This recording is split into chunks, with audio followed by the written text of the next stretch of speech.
Patay na nga nadagat sa Tambalanan ang usa ka 22 anyos nga motorista samtang samdan ang angkas niini dihang nalamba ang motorsiklo human masangit sa nagyungyong nga kable sa usa ka utility atol sa pag-unos ug pagbunok sa kusog nga uwan.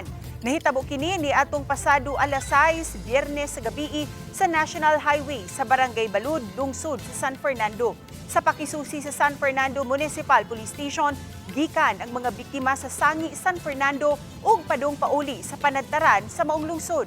Samtang nagbiyahe ang mga biktima, kalit lang mibunok ang kusog nga uwan nga may dalang unos. Tungod niini miyungyong ang mga kable nga maoy nakabitik sa mga biktima.